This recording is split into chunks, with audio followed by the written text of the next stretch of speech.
What's up, what's up? Magandang gabi sa ating lahat dyan. So, handaan nyo na yung popcorn ninyo, pagkain ninyo at lahat. Ihanda nyo na. Dahil, Jay, pwede upo tayo. Yan. Jay, namiss kita? Namiss kita? Solid pa rin. Eto, dito nagliligaw si Ri. Oo, dito. Diba? Diba? Tinanggal ko na yung tindahan. Dahil may mga memories. Opo. So, sige.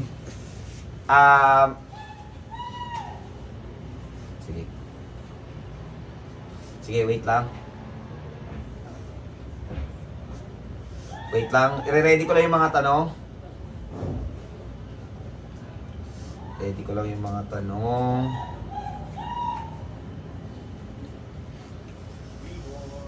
Yan. So, question and answer, AJ Parapina.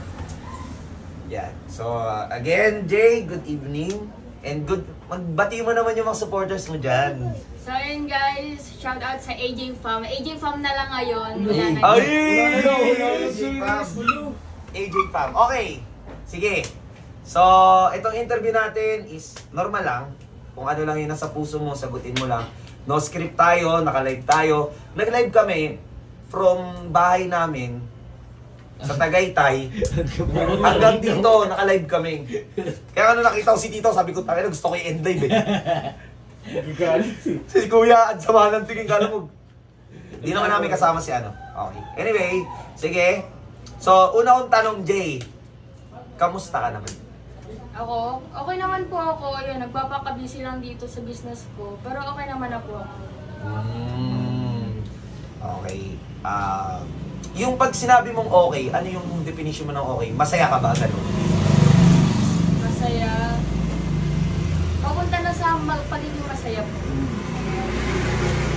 Paano papunta sa pagiging masaya? Like, may times ba na nalulungkot ka pa rin? Or... Opo. Siyempre, may times pa rin po na nalulungkot ako, nag-breakdown, gano'n. Kasi siyempre, hindi naman po gano'n kadali mag-move on. Oh, okay.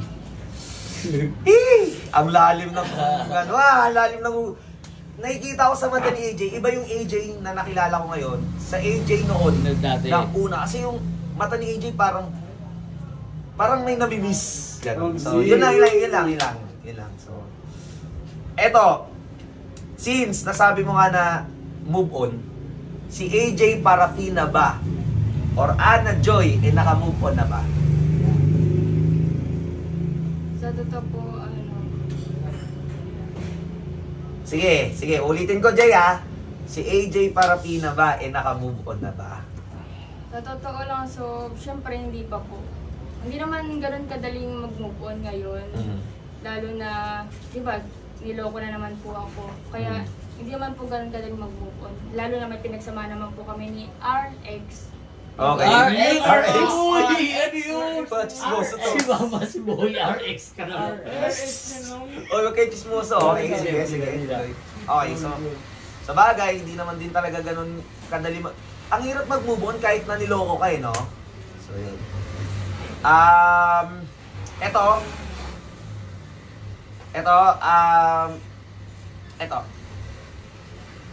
Kamusta kayo ni Ares? Yan. Kamusta kayo? Like, nag-uusap ba kayo? Nag-chat pa ba kayo sa social media nyo? Sa totoo lang, so, binla ko talaga siya sa lahat ng social medias ko. Pero, sabi ni Mama, yun, nangangamusta daw siya. Nangangamusta daw si Ares kay Mama. So si Ares, mayroon pa rin siyang contact sa family mo? Kay Mama lang po. Kila kuya, kila ate? Ay, hindi po. Naka-block din? Naka-block po. Tapos bakit hindi binlock ni Mama mo si Ares? Kasi, gusto niyo daw niya maging neutral lang. So, neutral lang siya sa inyong dalawa. Kumbaga, okay. Ang bait talaga ni Tita Jello, no? Bakit talaga yun, Sob? No? Okay, sige. Out of topic tayo kasi pinupush ni Ares na itong si Jello may gusto daw sa'yo. And nahuli daw ni Ares noon na nagkaka-chat kayong dalawa ni Ares. So, totoo ba na nagkaka-chat daw kayo ni Jello? So, totoo ba na nagkaka-chat talaga kayo ni Jello? Opo, nag-chat kami pero nagtatanong lang ako sa kanya about kay Ares. Kasi po hindi nag-reply sa akin si Ares eh. Gets. Kumbaga, Pinapadaan ko lang po kay Jello. anong okay pa kayo dati ni Ares, si Jello yung nagiging way mo para mag-usap kayo. Ah, yun naman pala. Oo nga, sabihin niyo sinabi sa inyo. Di ba? Oo. Ikaw si Ares, wala, mainit talaga mo nun. Hindi, syempre, nahuli ka na eh. Mahanap ka na sisihin mo. Diba? Anyway, so yun guys, si AJ na nagsabi mismo sa ano niya na mismo, sa bibig niya na mismo nagsabi na yun, yung about sa kanila ni Jello, na wala talaga silang something. Okay, so anuin natin yun ha. Tapos na yung issue na yun. Okay. Eto, labas natin si tita, si tito, si papa mo, si ate mo, tsaka si kuya. At si bunso, yung si bunso kasi nakikita ko na parang gusto niya daw maging gang-gang number 1. Galit ba sila kay Ares? Kay Ares po, opo, syempre po. Lalo na po si Papa, syempre galit na galit siya. Sinabi naman na ni Papa sa inyo dati na ako yung prinsesa niya, na ayaw akong lulukohin. Kaya, syempre ngayon, galit na galit si Papa kay Ares. Kasi lahat ng pangako niya kay Papa, hindi niya tinupad. Oo, di ba? Kasi, syempre nangako siya eh. Andun pa yun. Hindi kasi for the content yung pinangako. Yung ginagawa natin na yun, since vlogger din naman na tayo, since nag-ano naman na tayo, pag pumupunta talaga kami dito guys, kila AJ, like, yung mga lines talaga na yun guys, is galing na talaga sa puso yun. Kumbaga parang, wala kaming script nun eh. Dire-diretso lang, kung ano lang talaga yung lalabas sa bunganga mo, yun na talaga yun. Eh, nung time na nakaharap namin si Tito, hindi ko talaga ine-expect na makakaharap namin siya. Kaya sabi ko kay Ares, if ever dumating yung panahon na yun, maging totoo ka lang. And sabi naman niya sa akin, totoo naman daw yung pinakita niya, di ba? Yung pinakita niya sa family mo, especially kay Tito, dahil si Tito yung pinaka nahirapan kami amuhin talaga eh. Even, eto pa guys ha, si Tito kasi, yung papa ni AJ, pag sobrang tagal na namin nakakamera, pinapapatay talaga ni Tito.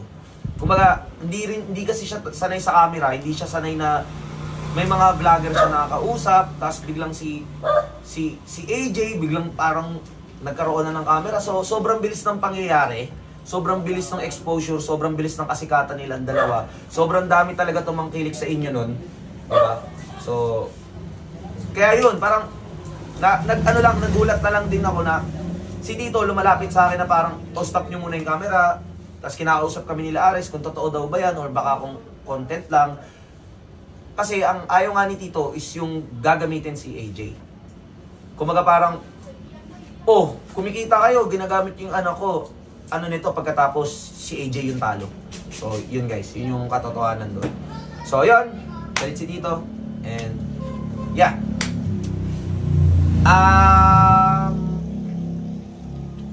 Eto, AJ, tangina. Guguluhan ako. Nagkaroon ba kayo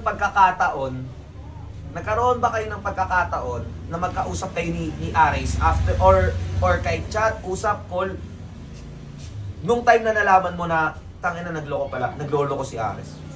Hindi na po.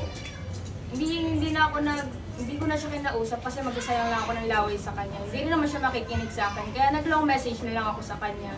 Okay. Nag-long message ka sa kanya. Okay.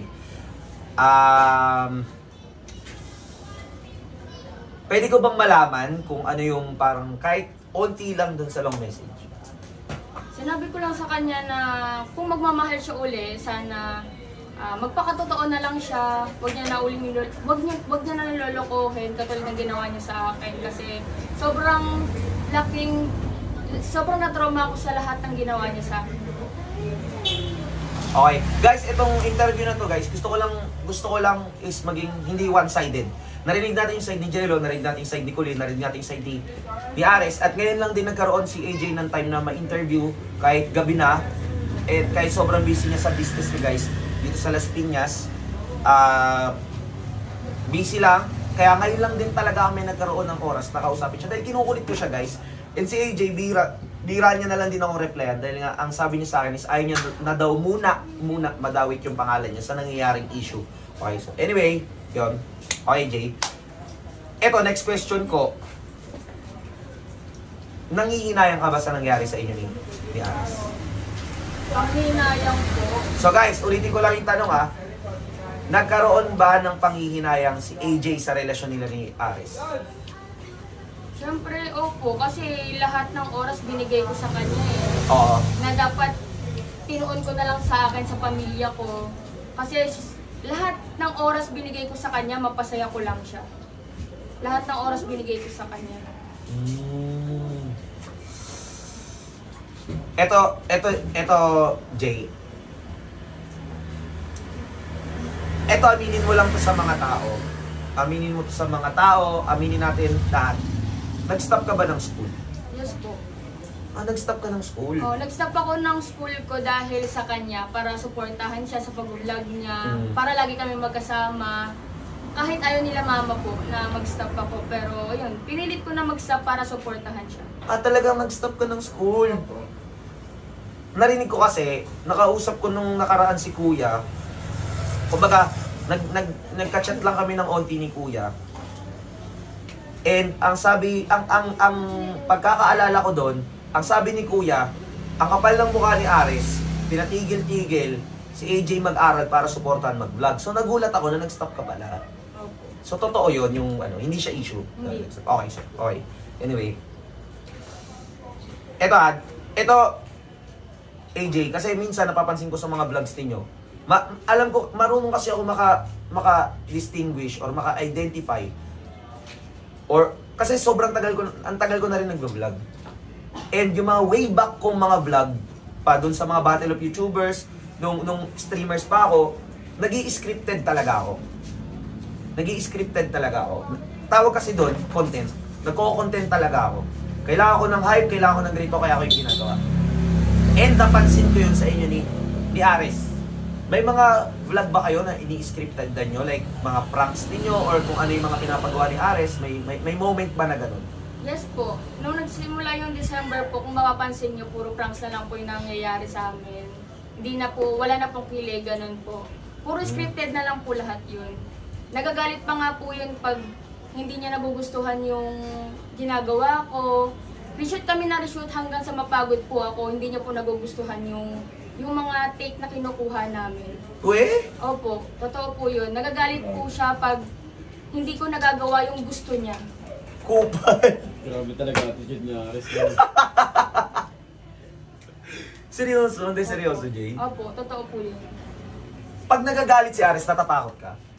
Siyempre naman po, lalaki po siya eh. Hindi ko naman po alam kung ano kaya niyang gawin sa akin. Yung galit niya, galit ba na yung, ano ba naman yan? Yung pati yung mukha, hindi mo na mapinta or yung galit na parang bad trip lang? Yung parang hindi mo na po siya mapinta. Nagagalit talaga siya. Ayok, okay, sige. Shit, hindi ako kumbaga parang... Ganun pala si Ares. Ano pinakamahaba yung shoot? Like, ilang shoot yung pinakamatagal niyo? Kunyari, ilang retakes? Mga 20 times. Dami nun, so. Ganun siya umabot po kami ng 3 oras, gano'n. Ganun siya ka-perfectionist? Opo. Putang ilang oras yun. Eto, Jay, sige, usapang pera tayo. Yung mga vlogs ba na kinikita ni Ares na, syempre, kung yung content kanya. And alam naman natin, yung page mo, nung una, hindi pa monetize dahil matagal ma-monetize sa FB eh. Dati 1 month lang, ngayon, kahit 2 months, 3 months, matagal ma-monetize sa Facebook dahil sobrang daming vloggers. Minsan pa nga, abutin ka ng taon. And until now, wala ka pa rin atang ads. Meron na. Meron na po. Meron na. Yung dating nag-content kayo ni Ares, yung sumasahod si Ares ng daan-daang libo. Kasi nakikita ko yung sumasahod talaga si Ares ng daan-daang libo talaga doon sa Facebook niya. Nakikita ko talaga yun. Binibigyan kaya? Hindi po. Sa kanya lang po yung masahod niya. Wait! Opo. Pinaghirapan niya daw po yun, kaya sa kanya lang po yun. Lo, kasama ko rin sabihin. Grabe naman yun. Pinaghirapan niya. Dalawa kayo. Guys, eto alam ko hindi ko pwedeng sabihin to, pero sabihin ko to. Isa kasi ako sa dati nag-handle ng page ni Ares. Nung nag-i-start pa lang din siya ulit mag-vlog. Nag-start kami mag-content kay AJ, or nag-start yung Ligaw serye na 77k followers lang si Ares. Then after ilang 1 month ata or mahigit isang buwan, naging 1M siya. Hawak ko yung page niya, guys. Ang pinakamalaki niyang kinita is 770,000. 700,000 sa isang buwan. Plus may mga promotions pa yan. Sabihin natin kumita si Aris na mga 1 million to 1.5 M sa isang buwan. Doon sa 1.5 million pesos na yun, Jay, binigyan ka ba ni Aris ni kahit piso? Wala po. Wala po. Grabe naman yun. Grabe naman talaga si Ares. Kautulo na lang talaga yun. Okay, so in short, yung relasyon ninyo is parang naging business niya. Opo, para sa content lang niya, for the cloud, ganun po. Inang lolo. Okay guys, hindi namin sinisiraan si Aris. Hindi ko sinisiraan si Aris. Gusto ko lang malaman niyo yung totoo. Okay? Anyway, wag tayo paano sa pera. Okay, wag tayo sa pera. Sige, ina.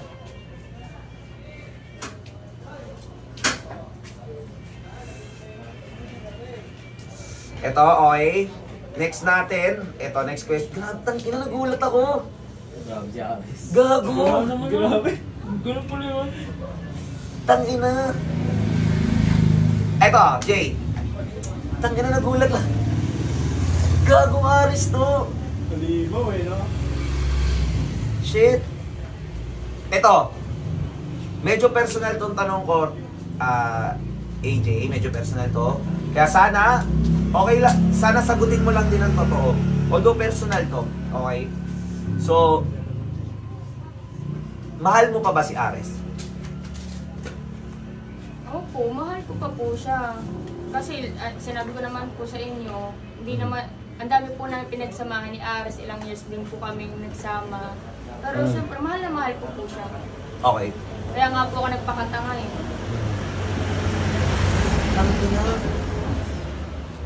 Sige, nagulat lang ako sa pera guys. Nagulat lang ako sa pera.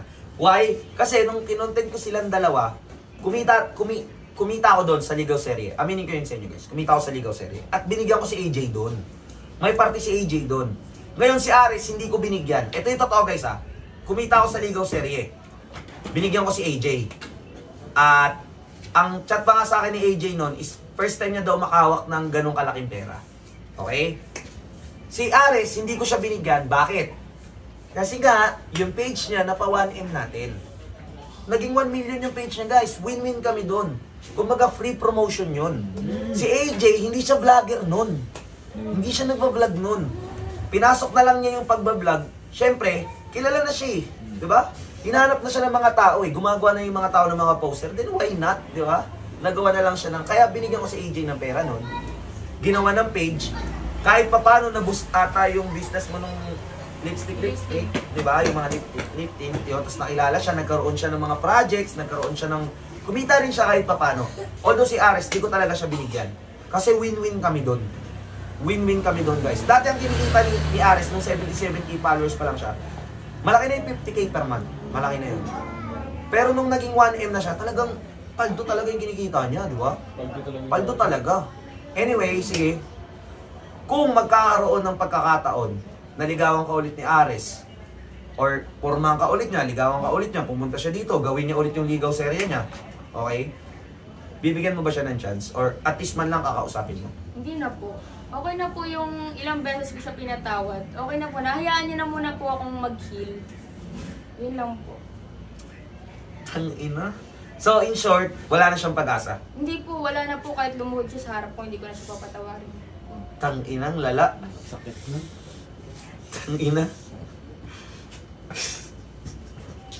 Tangina pag nanonood ka. Alam mo ba favorite na hayop ni Ares? Ano daw favorite niya hayop? Aso. Aso, mali. Cheetah. Cheetah daw. Cheetah. De, joke lang. Eto, Jay, para matigil na rin yung haka-haka, may napanood ako sa'yo na manliligaw mo. Guwapings yung manliligaw niya. Maayos, matino. Talagang, parang may narating sa buhay. Di ba? Mukha siyang maayos. Malinis.